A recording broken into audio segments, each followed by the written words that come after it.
जी देखिए, मैं कोई कानून का तो विशेषज्ञ नहीं हूँ, लेकिन with all due respect to the legal process, जो सजा सुनाई गई है 2 वर्ष की, वो एक्सेसिव मालूम पड़ती है। क्योंकि राजनीति में लोग जब भाषण देते हैं तो वाद विवाद, टीका टिप्पणी, इस तरह के शब्द प्रयोग होते रहते हैं। ये कोई पहली और आखिरी घटना नहीं है। उस पर 2 साल की सजा मुझे ज़्यादा दिखती है। दूसरी बात, भाजपा के मित्रों को, समर्थकों को मैं इतना ही कहना चाहूँगा कि आपके ही एक बड़े नेता वाजपेयी जी ने बड़ा अच्छा कहा है कि छोटे मन से कोई बड़ा नहीं होता। अगर अदालत ने निर्णय दे भी दिया तो सदस्यता को छोड़ दिया जाना चाहिए था।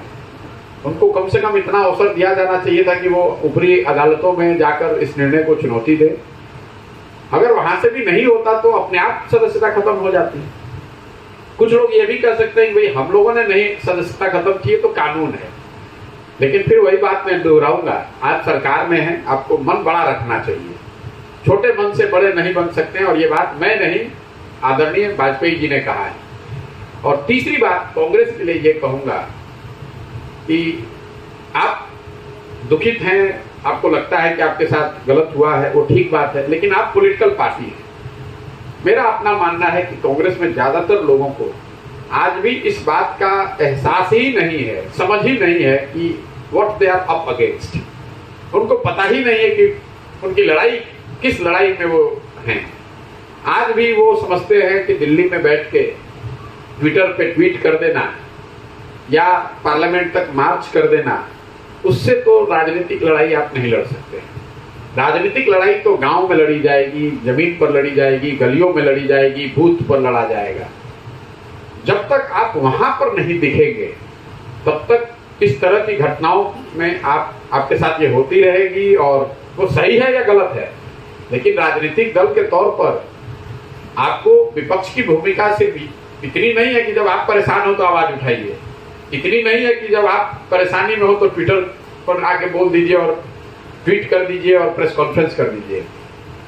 जैसे पूरे देश में 1 लाख से ज्यादा पंचायत, कल कितने पंचायतों में कांग्रेस के वर्कर खड़े होकर या बैठकर इस बात को जन जन तक पहुंचाने की स्थिति में है कि भाई उनके लोगों के साथ अगर गलत हुआ भी है तो आपको बताना तो पड़ेगा, आपकी बात लोगों तक पहुंचनी तो चाहिए।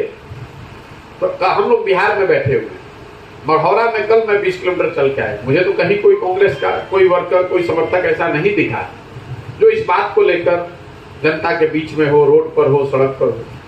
तो मेरा ऐसा मानना है कि कांग्रेस को या जो भी विपक्षी दल हैं, अगर आपको लड़ाई लड़नी है और आप उसके प्रति गंभीर हैं, तो आपको ये समझना होगा कि ये किस तरह की लड़ाई है और उस तरीके से उसमें प्रयास करना होगा। सिर्फ मीडिया के जरिए या सोशल मीडिया के जरिए आप अपनी बात रख सकते हैं, उससे थोड़ा हो हल्ला भी होगा, लेकिन जब तक आप बात गांव तक नहीं पहुंचाएंगे, लोगों को अपने साथ इस मुद्दे पर नहीं जोड़ेंगे और वो चुनाव के रिजल्ट में परिणत नहीं होगा, तब तक आपको कोई गंभीरता से नहीं लेगा। आज ये घटना हुई है, 2 महीने के बाद कर्नाटक में इलेक्शन होगा। अगर कर्नाटक में भाजपा जीत कर आ जाए तो पूरा देश मान लेगा कि भाई कोई गलती नहीं हुई है। अगर आप कर्नाटक में भाजपा को चुनाव हरा दीजिएगा तब लोग मानेंगे और आपके साथ जुड़ेंगे। तो कहीं ना कहीं कांग्रेस को ये समझना होगा, या जो भी विपक्षी दल है, जो भी भाजपा से लड़ रहे हैं, कि आप पहले समझिए कि भाजपा की ताकत क्या है, आप किसके खिलाफ लड़ रहे हैं, उनकी ताकत क्या है, और उससे लड़ने के लिए, लंबे लड़ाई के लिए तैयार होना होगा, आपको संघर्ष के लिए उतरना होगा। सिर्फ अंग्रेजी में बैठकर वहां ट्वीट कर देने से, भाषण दे देने से, पार्लियामेंट में मार्च कर देने से, 10, 20, 50, 100 एमपी के रोड पर बैठ जाने से ये समस्या का समाधान नहीं होने वाला। जिया हो बिहार के लाला, जिया तू 1000 साल।